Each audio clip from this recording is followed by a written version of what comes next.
છે અહીંનું મંદિર જે ઉપર ગામના લોકોએ બનાવેલું છે, શ્રી રત્નેશ્વર મહાદેવ મંદિર.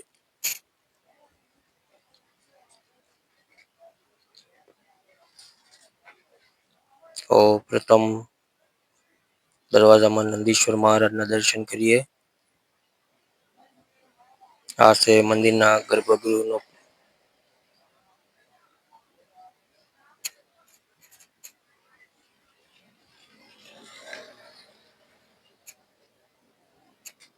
નંદી મહારાજ અને કાચબા મહારાજ છે.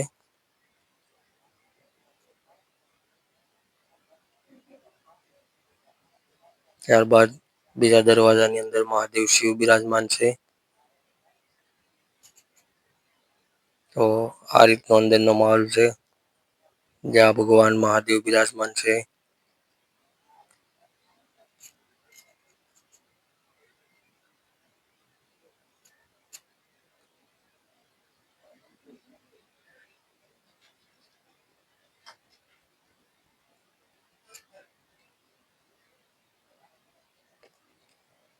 ઉપરના મંદિરના દર્શન કર્યા બાદ નીચે વિશાળ સમુદ્ર છે. તો અહીંથી નીચે ઉતરીએ અને દરિયાના પટમાં જઈએ, જ્યાં ભગવાન શ્રી રત્નેશ્વર મહાદેવ બિરાજમાન છે.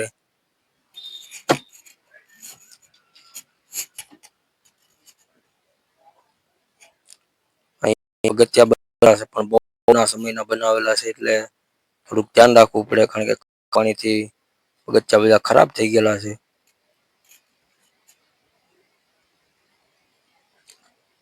થોડુંક ઉતર્યા બાદ અહીંથી નીચે ઉતરવાનું છે, ત્યાં સેફટી માટે દોરડું બાંધેલું જ છે, જેની વ્યવસ્થા ગામ લોકોએ કરી છે. ધીમે ધીમે નીચે ઉતરીએ છીએ. આ સાઈડમાં દેખાય ગુફાનો મુખ્ય ભાગ છે, જ્યાંથી આપણે અંદર પ્રવેશ કરવાનો છે. આ રીતે નીચે આવ્યા બાદ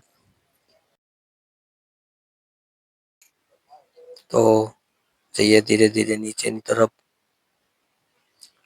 દરિયામાં જ્યારે ભરતી આવે છે, ત્યારે આ આખી ગુફાનું મુખ પાણીથી દટાઈ જાય છે.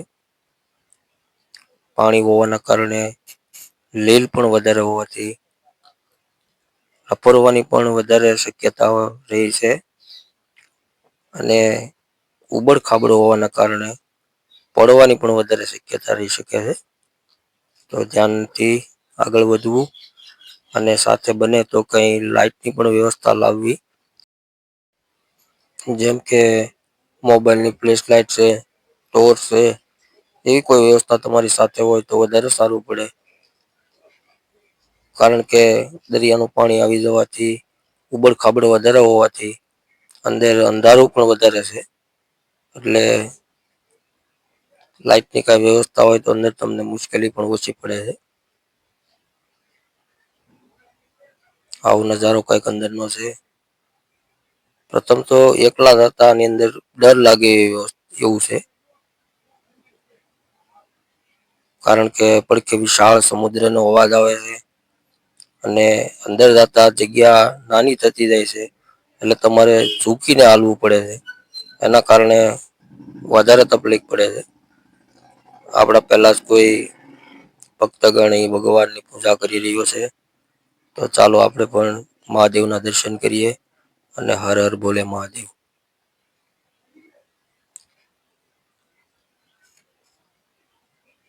આજે દીવો જોઈ રહ્યા છો, ત્યાં કાળ ભૈરવજી મહારાજ છે, અને આ બાજુ ભગવાન શિવ બિરાજમાન છે. તો પેલા એમના દર્શન કરીએ.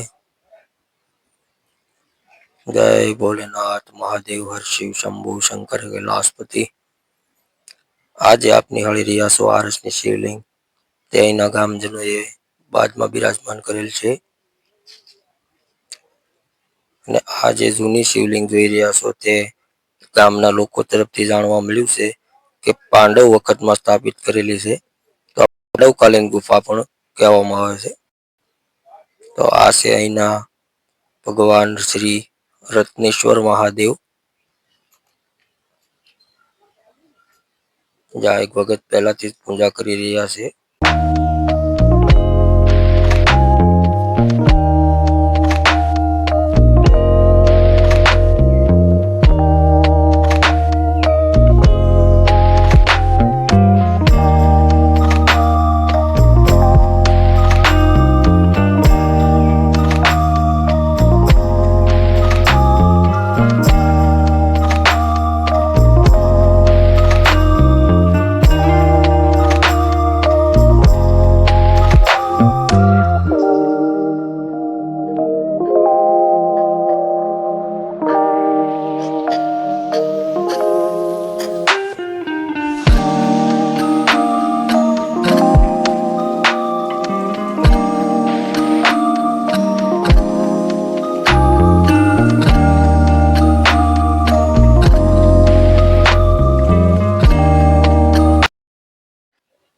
આ રીતે આપણે ભગવાનના દર્શન કર્યા બાદ હવે જઈશું બહારના તરફ.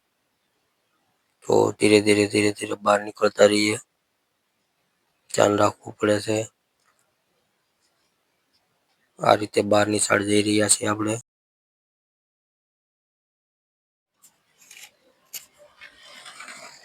ગુફા ઘણી લાંબી નથી, ટૂંકી છે, પણ અંધારું બહુ હોવાથી ડર લાગે એવો માહોલ પણ અંદરની જે તરફ છે.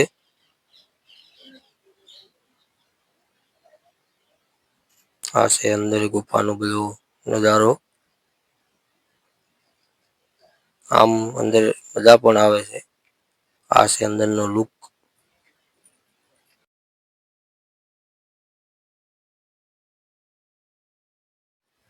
અંદરના દર્શન કર્યા બાદ હવે આપણે જઈશું બહારના તરફ. આવો છે કઈ ગુફાનો નજારો.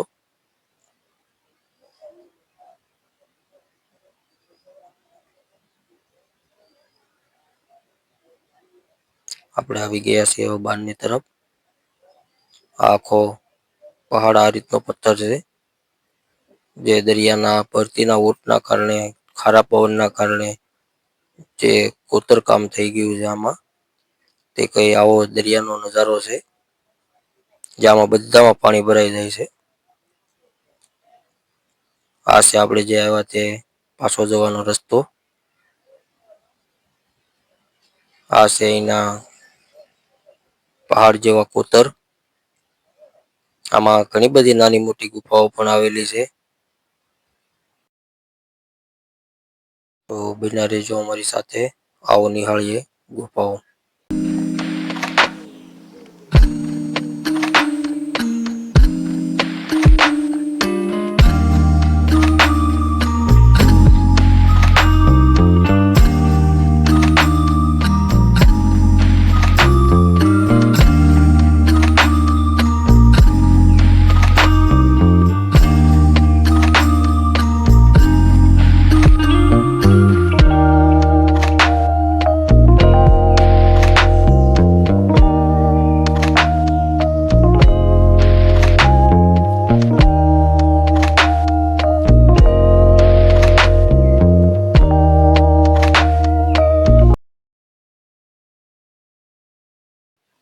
તો આ છે અહીંની કેવ્સ ગુફાઓ.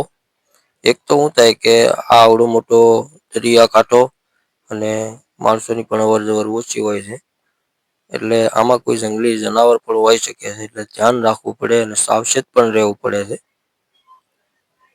તો આવો નિહાળીએ. આવો કઈનો નજારો છે.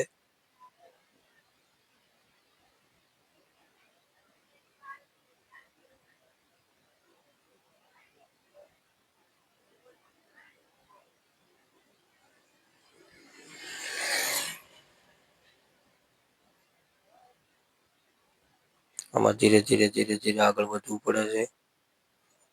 આ છે એની ગુફાઓ.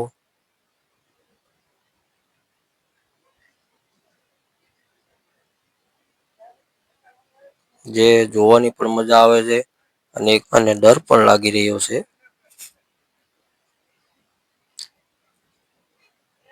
આ છે એના ચાલવા માટેનો રસ્તો. તમે જોઈ શકો છો કેવી પરિસ્થિતિમાં આગળ ચાલવું પડે છે, કારણ કે દરિયાનું ખારું પાણી અહીં અવારનવાર આવે અને જાય છે, એટલે આ બધી કોતર થાય છે, જે બહુ ધારવાળી અણીવા ધાર હોય છે. તમે ઉઘાડા પગે તો આમાં ચાલી જ ન શકો. આ રીતે આગળ વધતા વધતા ધીરે ચાલવું પડે છે.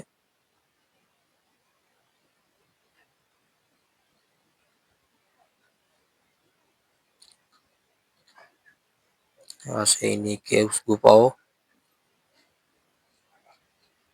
જે સુંદર લાગે છે દેખાવમાં તો, પણ ડર પણ લાગી રહ્યો છે.